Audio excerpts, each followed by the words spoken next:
Magandang araw mga ka-horror at welcome back nga palang muli sa aking channel. Nandito na naman nga pala tayo sa bagong episode ng Agimat Testing. Ang ipapakita ko nga palang video sa inyo ngayon ay ang testingan ng Agimat gamit ang patalim.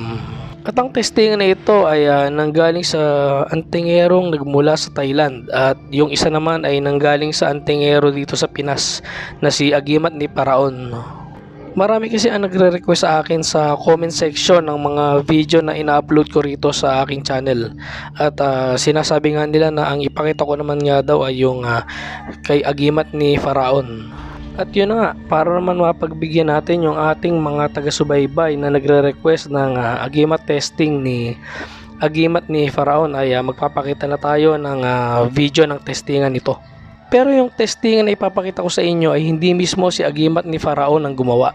Ito ay mga testimonya ng mga taong naglimos o bumili ng mga gamit na pinalilimusan ni Agimat ni Paraon at sila ay nag-video. Kumbaga tinesting nila sa kanilang sarili at saka isinin nila dito kay Agimat ni Paraon at ito naman ay in-upload ni Agimat ni Paraon sa kanyang YouTube channel. Kumbaga ito ay isang testimonya o isang pagpapatunay na yung mga gamit na nililimusan kay Agimat ni Paraon ay malalakas at may bisa. Samantalang yung isang video naman na nanggaling sa bansang Thailand ay aking napili dahil halos magkahalintulad ito ng ginawang pagtesting ni Agimat ni Paraon. Ito rin ay gumamit ng mga matatalas na bagay o gulok at ito ay itinataga nila doon sa mga tao na tetestingin ang bisa ng Agimat. Ito ay ginagawa nila para masubok kung totoo bang ang kanilang kaalaman sa lihim na karunungan ay may bisa o wala. So ano pa ang iniintay natin mga ka-horror? Tara at sabay-sabay nating panoorin ang ginawang testingan ng dalawang magkaibang antingero. Ang unang video nga ay nanggaling sa YouTube channel ni Agimat ni Paraon. At ang video nga na ito ay isang testimonya o isang pagpapatunay ng isang sundalo na tumangkilik sa pinalilimusang gamit ni Agimat ni Paraon. At ang gamit nga na ito ay yung tinatawag na lana at saka yung bao. At ayon nga mismo kay Agimat ni Paraon na itong gamit niya na ito ay talagang tunay na mabisa at ginagamit ng mga antingero sa Mindanao.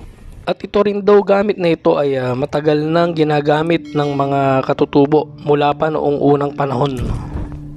So tara mga ka-horror at panoorin natin ang video. Meron na namang nagtesting sa anting-anting na nakuha niya galing sa atin. So gamit niya yung kutsilyo na chopper. O yan ang ginagamit niya sa pagluluto, sa pagkat ng mga karning baboy at karning baka. So napakatalas niyan, kita nyo naman. Pero hindi siya natablan. Ang nangyari nito sa kanya mga kaagimat is hindi pa siya natapos ng 49 days. Nagtanong siya sa akin kung pwede ba. Sabi ko pwede, kahit one day mga kaagimat, pwede mo nang testingin, pero hindi ko ina-advise. Mas maganda talaga yung makatapos ka ng 49 days. Pero siya, mga 30 days pa, na testing na siya. So yan ang resulta mga kaagimat. Proven at tested talaga ang gamit natin mga kaagimat, pati na mga sangkap at orasyon na nandyan. At yun nga mga ka-horror, nakita nyo naman na yung ginamit na gulok ay talaga namang matalim. Nakita nyo naman pumupuni talaga ng papel. Pero pag sa balat niya tinesting ay baliwala ito. At itong araw ay galing sa isang sundalo. Kumbaga ito ay testimonya ng isang sundalo na bumili ng gamit ni Idol Agimat ni Paraon. Maraming salamat po uli sa iyo Agimat ni Paraon sa pinagkaloob niyong garapa principal at bao ultimatum. Ako po ito si Ramian, magandang gabi. Principal at bao ultimatum ang nakuha niya galing sa atin mga kaagimat.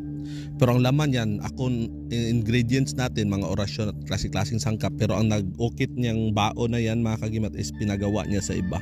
Kasi masyadong busy po ako. Ang tawag pala sa Agimat na nilimusan ng sundalo kay Agimat ni Paraon ay Principal Ultimatum at yung isa naman ay yung bao. Pero base na rin kay agimat ni Faraon ay hindi siya mismo ang nag-ukit ng design ng nasa bao. Yun ay pinagawa mismo ng sundalo, siguro sa ibang antingero dahil masyado raw siyang busy. Pero yung nakapaloob dito ng mga dasal at orasyon at lahat ng sangkap para maging mabisa yung agimat na ito ay galing kay agimat ni Faraon. So yun nga yung sinasabi na kung mahusay yung gamit ay talagang mas mahusay yung nagkarga o yung mismong antingero na nagkarga ng mga dasal at malalakas na orasyon doon sa gamit. Pero matalas talaga.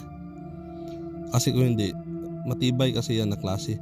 Pero kung nag-doubt kayo or duda kayo sa kakayahan niya, pwede nyo yung subukan. Pwede kayong sumubok ng ganyan mga kaagimat. Bili kayo ng kutsilyo tapos hiwain nyo ang sarili mo. Tingnan natin kung masusugatan mo o hindi. Kasi marami kasing nag-explain na ganyan, natural lang. So itry mo kasi kahit karning baboy, karning baka, yan ginagamit pag chop, napuputol. So kamay pa kaya ng tao. Kasi yung balat natin mga kaagimat is mas malambot siya kumpara sa balat ng baboy o balat ng baka. So kita mo yung balat niya, sumasabay sa kutsilyo. Kung ordinaryo yan, kung ordinaryo yan, wala na. Dugo na yun lalabas. Kita mo. Makita mo talaga na inilibing niya ang form na kita mo. Kasi kung ordinaryo, kasi papel kahit na yung papel natabas, lalo na yung balat, di ba? Kung natabas na yung papel, lalong-lalo na ang balat. Kasi yung balat ng tao napakalambot. Kahit yung balat mo, hawakan mo at i-feel mo kung masusugatan ba. Kita mo? Kita mo yung balat sumasabay pa. At napakatalas ng kutsilyo na yan, ha. Yan sa ng mga agimat nila. Pero sa atin mga kaagimat, hindi yan bawal. Yan ang ating-ating natin. Salamat po kay agimat ni Faraon sa pagkakaloob niya sa akin ng gamit. Sa ikalawang video naman ay ang pagpapakita ng lakas at tunay na kapangyarihan ng sagradong karunungan mula sa bansang Thailand.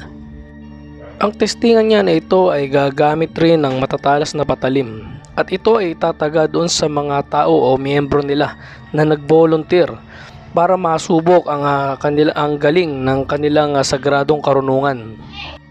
So tara mga ka-horror at sabay-sabay nating panoorin ang testingan ng grupong ito na nagmula sa bansang Thailand.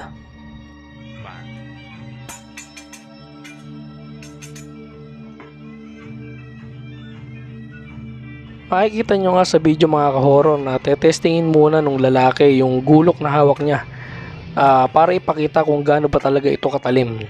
So makikita nyo naman na talagang pag itinagaron sa kapirasong hindi ko alam kung sa haba ng saging to o kung ano, talaga namang halos kalahati nung nung katawan nung tinataga bumabaon yung gulok. So ganun katalim yun mga ka-horror, Bali sa punto naman na ito ay sa papel naman tetestingin yung gulok para malaman natin o ipakita sa mga nanonood kung gaano katalim yung gulok na yun.